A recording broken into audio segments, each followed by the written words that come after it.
আজ হঠাৎ মনে পড়ে গেল সেই শান্তিনিকেতনে ঘুরে আসার কথা। তাই এখন ছাদে বসে আছি। হঠাৎ ভাবছি একটু চেষ্টা করে দেখি কবির একটা কবিতা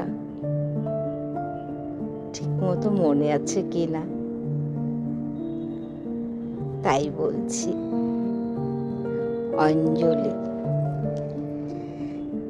এই তীর্থ দেবতা ধরণীর মন্দির প্রাঙ্গণে যে পূজার পুষ্পাঞ্জলি সাজাইনু সযত্ন চয়নে, সায়াহ্নের শেষ আয়োজন যে পূর্ণ প্রণাম খানি মোর সারা জীবনের অন্তরের অনির্বাণ বাণী।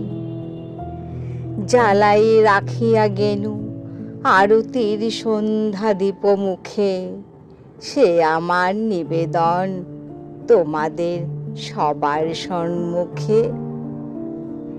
হে মোর অতিথি যত, তোমরা এসেছ এ জীবনে, কেহ প্রাতে কেহ রাতে, বসন্তে শ্রাবণ বর্ষণে।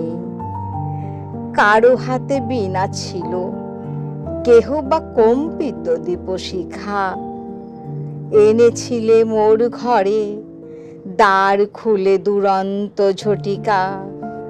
বার বার এনেছ প্রাঙ্গণে, যখন গিয়েছ চলে দেবতার পদচিহ্ন রেখে গেছ মোর গৃহতলে।